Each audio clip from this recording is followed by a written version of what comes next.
그러니까 우리나라에서는요, 일제시대 때 반공 반제 노선이 주도했었어요. 반공 반제가. 저게 무슨 공산 세력이 뭐 독립운동을 주도했다. 웃기지 말라 그래. 웃기지 마라. 저건 다 사기예요. 그럼 이제 또, 만주 무장투쟁, 뭐 독립무장투쟁이 최고입니다. 그래서 뭐가 있어요, 그럼? 동북항일연군을 보십시오. 여보시오. 동북항일연군이 뭔지는 알아? 동북항일연군이요. 오죽하면 영어 학명이 있냐고요. Northeastern Asia, Northeastern Anti-Japanese United Army. 동북항일연군. 우리나라 국사책에서 띄우기 전에 저거 영어명이 있어요. 왜 영어명이 있냐? 저게 코민테른 부대였거든. 소련 부대. 소련이 왜 저 짓을 했냐? 1931년에 중국의 민족저항운동이 크게 터집니다. 그래서 이제 중국의 급진 민족주의자들이 이제 만주에서 야, 저기 공산당하는 애들 보니까 전부 조선인들이야. 저거 일제에 빌부터 먹는 놈들이야. 그래서 조선인 공산주의자, 급진주의자 학살 사건이 일어나요. 저게 민생단 사건입니다. 저 때 일성이가 살아난 거예요. 저 일성이 그때 학살됐어야 돼. 그래서 저 친구 참 재주도 좋다 그랬어요. 김일성이. 그 다음에 1930년대 중반에 소련이 니주아를 꾸려요. 왜 꾸리냐? 코민테른이. 일제되고 경고사격한 거예요. 야, 니들 중국을 향해서 침략해 임마. 소련을 향해서 침략하면 니들 배후에서 우리가 바로 이런 게릴라 부대 대대적으로 보여줄 거야. 일단 맛보기로 요거 맛 좀 봐봐. 제한된 의미에서 니주아를 육성한다고요. 그런데 일제가 1937년 여름에 중일전쟁을 벌리잖아요. 그러면 이제 소련은 소기의 성과를 달성할 건 아닙니까? 이제 다시 일제랑 진짜 긴밀한 다시 밀월로 들어가야 될 거잖아요. 그러니까 소련이 니주아를 폐기 처분하죠. 말려 죽입니다. 그러면 니주아에서 뛰었던 동북항일연군이라는 얘기도 그래서 잘 안 해요. 저거는 니주아 부릅니다. 죄송합니다. 니주아라고 부르자고. 니주아에서 뛰었던 김일성이는 그때 죽었어야지. 그런데 소련으로 넘어가서 거기서 결혼하고 애 낳고 대접 잘 받아요. 참 재주 좋은 사람이죠. 민생단 때 죽었어야 될 사람인데 살았어. 20살짜리쯤 될 거야. 민생단이니까. 20살짜리 중국 공산당원이에요. 중국 공산당 만주지국 소속 중국 공산당원이에요. 그때 대부분의 만주지국 소속 중국 공산당원이었던 조선동포는 거의 다 죽었습니다. 90% 이상. 그때 살아났다고. 무슨 재주로 살아났어? 보이는 거 아니에요? 그 다음에 소련이 니주아를 말려 죽이는 그 와중에서 살아났어. 무슨 재주로 살아났냐고. 여기에서 쟤들의 그 피비린내 나는 음모적 성격, 정말 야비한 성격이 나는 거예요. 살아나는 것 뻔하죠. 협력한 것이. 안 그러면 살아날 수 있어요. 그래서 첫 번째 잭팟이 터지는 겁니다. 자, 소련이 이제 동북항일연군 이제 출신으로 해서 조선인들 몇 명을 딱 챙겨요. 그게 88 국제여단에서 그래서 장교 계급장 달고 살게 해줘요. 그랬다가 전후에 한반도를 장악을 해야 되니까 이거를 이제 독립군이라고 이제 포장을 해서 탁 떠받들고 나오는 거예요. 1946년 2월에 평양에서 임시인민위원회가 열렸을 때 김일성, 1946년에 김일성이 34살짜리입니다. 김일성의 사진이 누구 옆에 걸리냐? 스탈린도 못 걸려요, 거기에 사진에. 소련 애들 그 정도로 무서운 애들이에요. 막스, 엥겔스, 레닌 걸려 있는데 옆에 쫙 걸립니다. 큰 브로마이드로. 사람이 그린 그 사진이 아니라 그 초상화가. 그러니까 그때는 이제 건물이 높지 않을 테니까 한 15, 16m 되는 무슨 건물인지 모르겠어요. 15, 16m 되는 그때는 높은 건물이죠. 거기에 그냥 쫙 내장이 쫙 걸려요. 그러니까 34살짜리 대위를 개족보를 그렇게 만들어주고 김일성 대학 만들고 벌써 김일성 대학을 만들어요. 그때 띄운다고요. 그리고 나서 근데 그 전에 이미 45년이 되면 제가 이제 아는 어르신들 중에 이제 그 당시에 1900 이제 해방공관에서 경성제대 다니다가 서울대학교 국립서울대학교로 경성제대를 반대하는 옮기려는 그 움직임에 반대해서 그 남로당이 한 거거든요. 국대한 반대라는데 국대한 반대운동 남로당 활동하다가 지리산 입산했다가 간신히 살아나와갖고 이제 그냥 맥 빠지게 일생을 사는 그런 사람들을 좀 알았어요 옛날에. 인텔리였죠. 해방공관에 서울대 다니던 사람들이니까 경성제대 다니던 사람들. 예를 들어 말을 해보면 저한테 그 말을 하더라고요. 그 사람은 뭐 우파로 도는 건 아닌데 환멸을 한 거예요. 두 가지 얘기를 했어요 저한테. 첫째 하나 1945년 말이 되면 지령이 내려온다 이거예요. 박헌영 따르지 말고 김일성 따라라. 소련으로부터 지령이 내려왔다 이거예요. 라인이 정리돼요. 두 번째 자기 친구 중에 6.25 났을 때 인민위원장 하면서 이제 그 지식인이고 마음이 여리니까 그 사람 묶어놓고 패 죽이고 돌 던져 죽이고 이거 반대하다가 이제 저거 그 인천 상륙작전 돼갖고 이제 튀어서 이제 월북해야 되는데 내가 월북해서 저기서 무슨 영화를 누리겠냐 하고서 너무너무 환멸한 나머지 수리탄 까고 자살한 사람들이 그렇게 많대요. 수리탄 뽑고서 배에다 넣고서 그냥 빵 해서 죽은 사람들이. 그 사람 별로 전향한 사람 아닙니다. 말하다 보면 아주 빼딱해요. 아주 빼딱한 분인데 저보다 나이로 치면은 이제 1930년생쯤 되니까 30년, 20몇 년생쯤 되니까 저보다 나이로 치면은 한 30년 위인 분들이죠. 그때 얘기할 때. 근데 그렇게 말씀들 하시더라고요. 그러면 이제 여기는 북한이라는 건 어떤 데냐. 슈티코프가 만든 나라입니다. 슈티코프는 테렌티 슈티코프. 이 사람은 소련 역사에서 최연소 레닌그라드 시당위원을 했을 거예요. 시당위원이라 그러면 소련 권력 서열 뭐 한 100여 안에 들어갑니다. 레닌그라드 시당위원은. 레닌그라드가 빼테르부르크고 빼테르부르크 레닌그라드가 소련의 심장이고 머리고 다니까. 그 레닌그라드 시당위원을 했는데 그렇게 한 이유 그렇게 될 수 있었던 이유는 20대 때 됐어요. 이 스탈린의 숙청을 앞장서서 한 사람이에요. 그래서 소련에서 소련 공산당은 정치장교라는 게 있습니다. 그 이제 고위 공산직을 군에 파견하는 거. 그래서 소련의 이제 정치장교는 중장까지 달아요. 중장 별 3개짜리 정치장교는 2~3명밖에 없어요. 그 중에 한 명이 돼서 극동군 사령관이 되죠. 그러니까 극동에서의 오퍼레이션 2개입니다. 북한을 급속하게 공산혁명기지로 만든다. 그래서 중국의 공산혁명을 지원한다. 만주에. 직접 지원하면 하는 거가 제한이 있으니까. 그래서 북한이 중국 그 공산혁명의 기지가 돼요. 왜 그렇게 되냐. 중국 공산혁명의 승부처는 만주였거든요. 국공내전이 4년 정도 전후에 4년 정도 이어지는데 49년까지 그 4년 중에 3년이 만주에서의 결판입니다. 만주에서 승부 딱 나니까 나머지 중국 전체가 공산화되는 데는 1년밖에 안 걸립니다. 그 만주에 있어서의 국공내전 때 그걸 뒷받침하는 발진기지가 북한이었습니다. 슈티코프 그거 한 거예요. 한쪽으로는 북한이란 나라 만들어가면서. 그러고 나서 이제 중국 공산화되고 나고 또 소련이 49년에 핵무기를 갖게 되니까 이제 미국이랑 한번 힘겨루게 해야겠거든. 6.25를 벌린 거죠. 6.25는 다시 말하자면 군사 침략에 의한 공산혁명 수출 노선입니다. 오나는 누구냐? 스탈린입니다. 호구는 누구냐? 모택동입니다. 왜 호구라 그러냐? 와서 죽은 거 중국인들이에요. 소련인들은 몇 명 안 죽었어요. 군사 고문만 했기 때문에. 그럼 중국이 그때 썼던 총알 소련에서 사왔습니다. 사왔어요. 지원받은 게 아니라. 대포알 소련에서 사왔습니다. 대포 소련에서 사왔습니다. 호구예요. 모택동에는. 그렇게 해서 하면 여기 자기 거 될 줄 알고. 얼굴 마담은 김일성이죠. 6.25요. 국사책 다 바뀌어야 됩니다. 오나는 스탈린, 호구는 모택동, 얼굴 마담은 김일성입니다. 그래서 북한 탄생에서 6.25 끝날 때까지 8년 김일성은 소련의 배우죠. 실제 지배자는 슈티코프, 스탈린이고. 이게 6.25가 이 스탈린의 전쟁이라는 거 어디서 밝혀지냐. 다른 거 볼 것도 없어요. 6.25 휴전이요. 스탈린 죽자마자 성사됩니다. 3개월 만인가에 성사됩니다.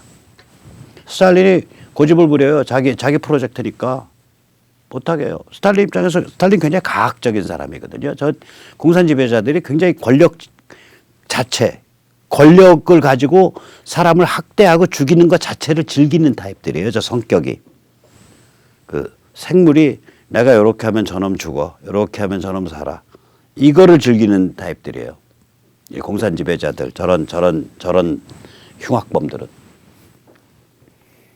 아니 전쟁이 지금 내 돈 들어. 모택동이가 내 물건 사서 전쟁 치르네. 전쟁에 내 사람 죽냐? 중국 애들 죽네. 뭐하러 빨리 문 닫냐? 끝까지 해보지. 그래서 미국 좀 고생 좀 더 시켜. 계속해. 뭐 휴전을 하자 그래? 너 반역이야 임마 빵. 그거예요 스탈린 입장은. 스탈린 죽고 나서 3개월 정도 후다닥 해갖고 휴전돼 버려요 저게. 자, 두 번째 잭팟 맞죠? 두 번째 잭팟이 헝가리 민주화 저항입니다. 1956년. 이게 왜 그랬냐? 소련이 이제 후르츠초프가 이제 힘을 잡고 나서 후르츠초프가 김일성 제거에 들어갑니다. 중국의 모택동도 여기에 찬성을 합니다. 김일성이가 이제 1956년 초가 되면 죽을 자리에 처합니다. 이건 이제 말이 길어지니까 그 방증은 얼마든지 있는데 건너뛰죠. 그 양쪽에서 소련과 중국 양쪽에서 김일성 제거에 대한 그 분위기가 도니까 이 북한 전역에서 반김일성 통일전선이 형성됩니다. 여기는 남로당 잔존 세력, 그다음에 친중 세력, 친소 세력 다 연결되죠. 김일성 바가지 죽는 자리에 몰린 거예요. 그런데 가을에 헝가리가 터지네. 김일성파는 계속 이제 서로 싸움을 하는 거예요. 근데 안 밀리죠. 반김일성파가. 헝가리 터지고 나서 그러니까 얘들이 역사를 조작하는 게 저 종파주의자 숙청 사건을 딱 56년 8월이라고 실제 8월 아닙니다. 그거보다 늦습니다. 헝가리 사태 이후입니다. 8월에는 힘겨루기가 있는 거예요. 양쪽이. 반김일성파가 이겨가죠. 헝가리 딱 터지고 나니까 소련이 입장을 확 바꿔요. 야 저거 흔들었다가는 저 북한도 헝가리 같은 거 터져. 저기 원래 한반도라는 데가 원래 반제가 센 데야. 옛날 기독교도 많았어. 큰일 나겠다. 그래가지고 김일성 온전 정책으로 확 돌고 모택동도 김일성 온전으로 돌고 그러니까 이제 그동안 반김일성으로 쑥덕거리고 모였던 거 다 잡아 죽인 거예요. 잭팟이 터진 거죠. 잭팟이. 이게 두 번째 잭팟입니다. 세 번째 잭팟은 뭐냐? 중국의 문혁이에요. 야 중국의 문혁이 왜 북한의 잭팟이야? 이게 김정일이가 문혁을 잭팟으로 만든 거예요. 문혁 때 보세요. 지식인 필요 없어. 어른 필요 없어. 아니 자기 스승 어른들 데려다가 주자파 인민의 적이라고 해놓고서 꿇어 앉혀놓고 뺨쳤잖아. 패 갖고 척추 부러지고요. 유석이가 중학생 애들한테 맞아 죽은 거 아니요. 맞고서 길바닥에서 하도 맞고서 집에 들어와서 끙끙 앓다가 죽었잖아요. 이인자가.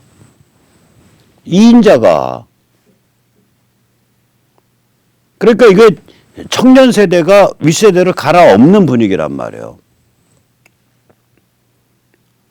이 김정일이가 엄마가 죽고 이제 김평일이한테 밀리게 생겼었거든. 김정일은 그래서 유학을 못 갔잖아요. 소련도 못 갔잖아요. 김일성 대학 나왔잖아. 아버님 제가 당에 가서 문화선전 좀 잘 맡고 청년조직 맡겠습니다. 이러고서 이제 김일성 대학 졸업하고 당의 문화선전부와 청년조직 쪽으로 갔단 말이에요. 그런데 빵 하고 문혁이 터지니까 그걸 본따서 소장 청년으로 조직해서 혁명소조운동을 일으켜요. 당내에서. 그리고 문혁을 본따 갖고 위에다 손가락질하고 너 옛날에 남로당 저기 종파주의자 애들이랑 같이 밥 먹고 새끼야 술 먹고 말이야. 같이 해 꼴꼴거렸잖아. 나가. 숙청. 밑에서부터 당을 장악해서 올라간 거예요. 60년대 후반에. 그리고 이때 비로소 주체 사상이라는 얘기가 나옵니다. 주체란 용어는 아까 종파주의자 숙청 때 나오고요. 주체 사상으로서의 교리는 이때 나옵니다. 60년대 말에. 잭팟이 터진 거예요. 중국의 문혁이 북한은 그걸 이용한 잭팟이었습니다. 세 번째 잭팟. 네 번째 잭팟이 터집니다. 이게 미중 대땅입니다. 1970년대 초. 1970년대 초에 미국은 인도차이나 공산화 물결에 이제 치여갖고 이제 반병신 됐어요. 소련은 막아야 돼. 그러니까 중국을 끌어들인 거예요. 그래서 우리가 나라가 없어질 뻔한 거 아니에요. 그 와중에. 그때 미국이 뭐 한국도 팔아넘길 것 같이 막 제스처를 취하니까 거기다가 석유는 이제 오펙이 생겨가지고 막 들쑥날쑥하고 나라가 부도위기 몰리고 하니까 그래서 박 대통령이 유신을 한 거예요. 그때 사람들은 그걸 본능적으로 알아요. 그래서 엊그저께 보니까 이 더불어민주당인가 어디선가 주장이 뭐 박정희에 대한 거는 뭐 유신 사법부에 대한 뭐 판단에 뭐 척결 어쩌고. 나 웃기는 것들이요. 이것도 그때 다 코흘리게요. 저 유신 때 중학교 2학년이 저보다 나이 안 많잖아. 많아봐야 고3이에요. 60년대 50년대를 맨몸으로 살아낸 1930년생들한테 유신을 어떻게 평가하냐고 물어야 돼요. 그 사람들의 세상이었잖아.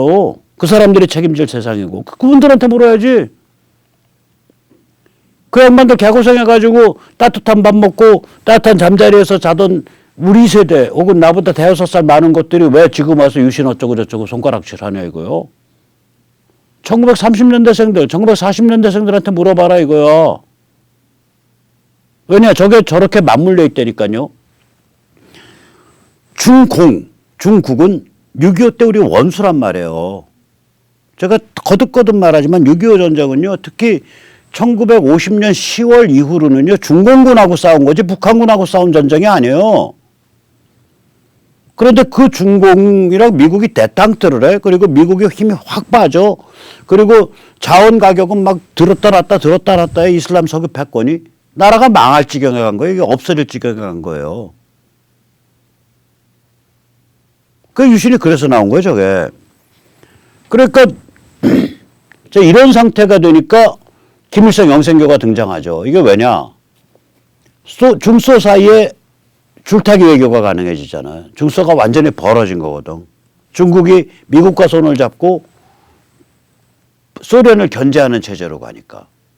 그러니까 그 전에 주체 사상은 국내용인데 이제부터 70년대 초부터 주체 사상은 중소 등거리 외교를 뜻하게 돼요. 그러면서 상종가를 치죠. 쌍방 삥 뜯기가 가능하죠. 중국서 삥 뜯고 소련서 삥 뜯고. 그러니까 김정일이가 무슨 짓을 했냐? 자기 계모 김성애의 오빠 김일성의 동지 김광엽 당시 2인자를 숙청해버리죠. 김광엽이가 지금 북한에 들어간 김평일이의 진짜 외삼촌이죠. 그리고 김평일의 후계자였죠. 네 번째 잭팟입니다. 저 집안에. 다섯 번째 잭팟도 맞았어요. 1990년대 들으면서 미국이 중국을 고속질주시키잖아요. 이게 90년대부터 시작해서 27년 동안 벌어진 일이에요. 그리고 이슬람 석유 패권이 등장하면서 세계 질서가 막 개판이 되고 그 다음에 서양의 정신과 문화가 완전히 타락을 해버리죠. BC 좌파 포스트 모더니즘으로. 그리고 한국은 풍요와 물질주의가 지배하는 사회가 되죠. 아, 우리 지킬 거 많어. 전쟁 싫잖아. 그럼 햇볕 해야지. 그러니까 쟤들 상대방으로 인정하고 좀 퍼줘야지. 뭐 어떡해. 그 일반화돼 버리잖아요. 1990년대부터. DJ가 집권하고 주사파 세대가 실세로 등장하기 시작하고 그 이후에. 이게 다 굉장히 좋은 조건이에요. 그런데 단 한 가지 결정적으로 이 조건을 활용하지 못하는 게 있어요. 그게 뭐냐? 대한민국의 성공입니다. 그래서 북이 중국식 개혁개방으로 가는 순간 북한 주민의 눈높이는 바로 대한민국으로 맞춰져요. 대한민국으로 맞춰지면요. 저희들이 개혁개방 체제에서의 새로운 지배계급으로 변신을 못해요. 다 끌어내다 패죽이겠다고 덤빈다고요. 주민이. 그래서 참 북한 불쌍해요. 우리 때문에 개혁개방을 못 가는 거예요.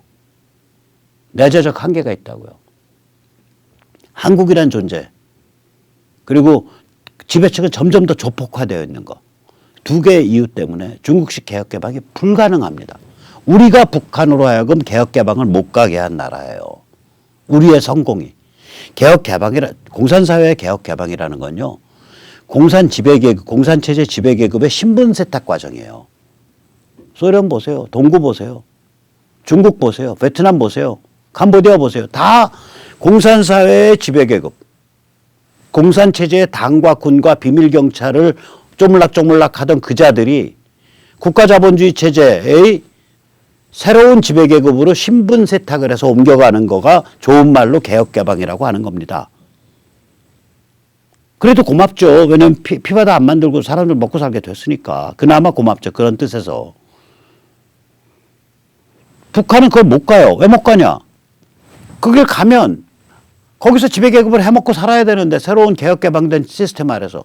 아니 사람들이 외부 세계랑 통하고 눈높이가 생기니까 바로 야 남쪽 보니까 이러이러하게 했어. 야 남쪽 보니까 이러이러하게 했어. 근데 너 왜 이렇게 부패해? 너 왜 이렇게 잘못했어? 너 옛날에 빨갱이였잖아. 너 옛날에 저기 우리 다 잡아주기던 놈 아니야. 그래서 망치 들고 가서 쳐버린단 말이에요. 주민들이.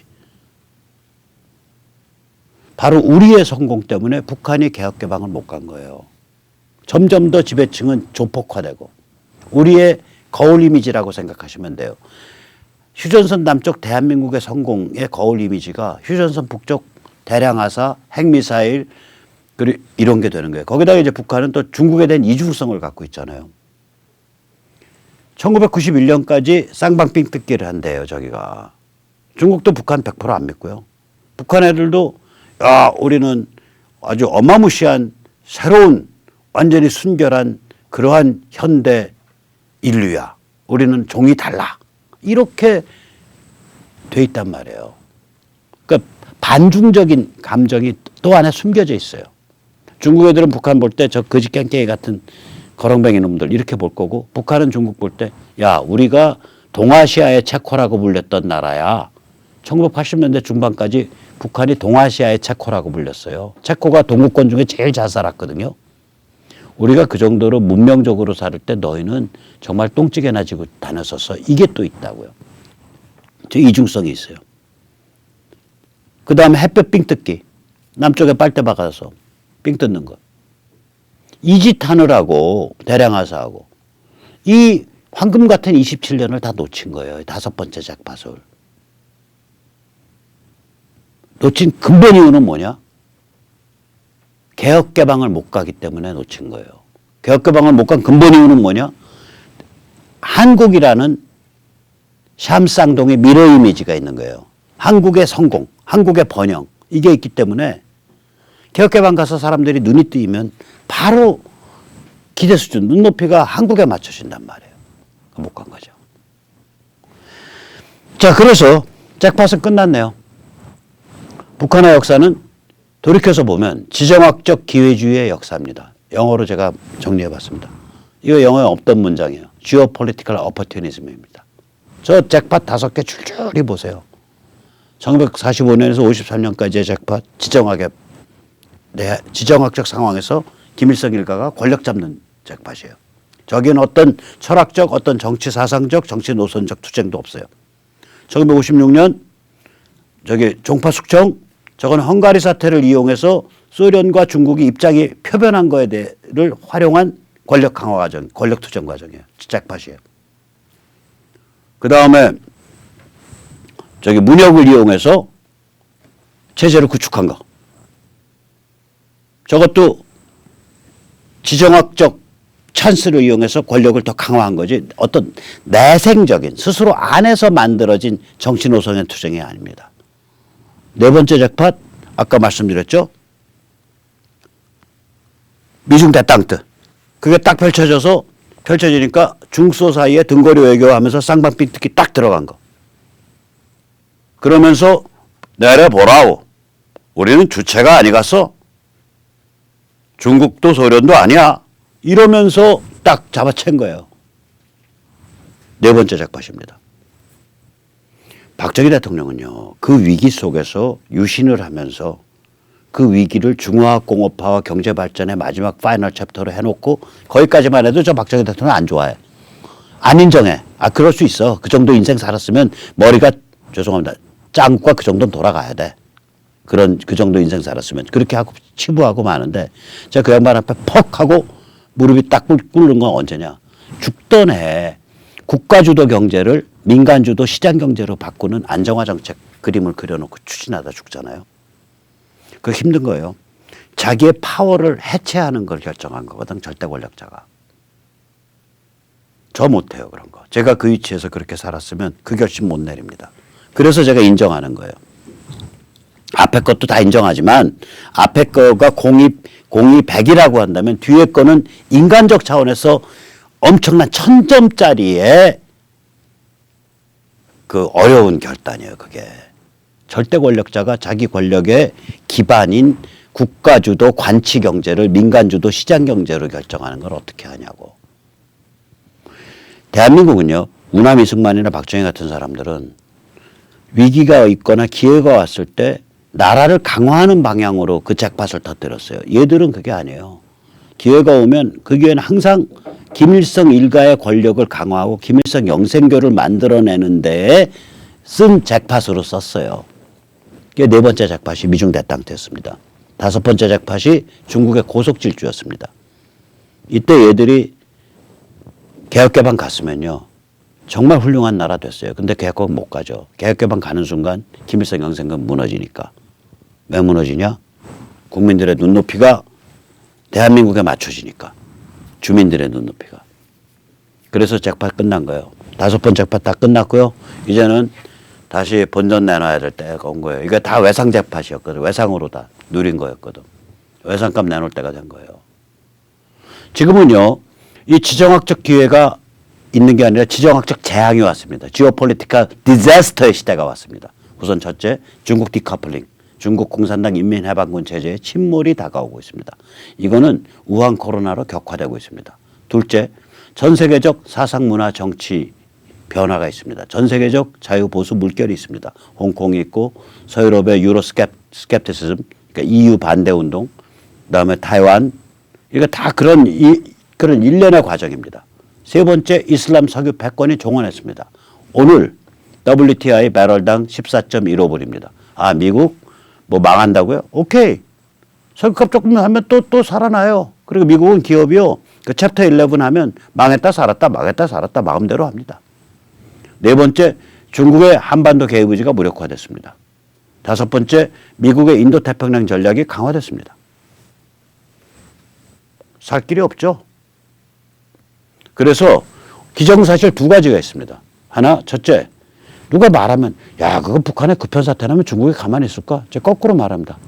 쥐들이 가만히 있지 않고 어떡할 텐데. 중국의 한반도 개입 의지 꺾였습니다. 중국이 한반도에 개입 못합니다. 그게 첫 번째 기정사실입니다. 두 번째 기정사실, 미국이 북한을 접수 해방합니다. 그 두 번째 기정사실입니다. 미정사실이 있어요. 변수가 있어요. 그게 뭐냐? 한국 정치를 누가 어떻게 정리 발전시킬 것인가. 이게 변수입니다. 이거 누가 할까요? 우리가 합니다. 우리가 합니다. 자유시민이. 그래서 우선 그 국자연, 국민주권자유시민연대, 거기로 다 모여주시기 바랍니다. 많이들 참여해 주시고요. 특히 지역활동 하시고자 하는 분 많이 참여해 주시고요. 우선 저기 위헌소송단에 먼저 이름 올려주시면 저희가 지금 그 홈피를 막 개발 중이어가지고 이제 연휴 중에 아마 저희 5월 4일 아니면 5월 5일 날 오픈될 것 같아요. 연휴 중에 이제 그 회원가입 이런 게 오픈되지만 그 전에 먼저 위헌소송단 참여하기는 가능하니까 먼저 성함을 올려주십시오. www.freecitizen.kr/S1입니다. S1.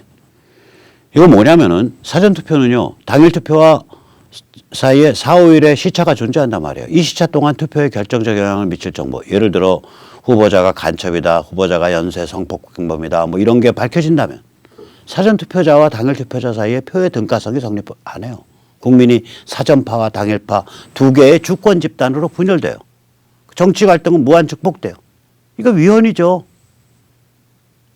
그래서 여기는 지금 소송 전에도 모으지만 소송하고 나서도 위헌소송단 계속 모아서 계속 상대방을 압박하려고 그러거든요. 그리고 이 연락처 활용해서 우리가 전국적으로 한 100만 명 모아보자고요. 그리고 그중에서 한 20만 명, 10만 명은 미래통합당에 진성당원 가입해서 그 저기 말 잘 듣고 참 영리한 푸들처럼 이렇게 국회의원들을 살살살살 끌고 갈 수 있도록 그런 힘 한번 써보자고요.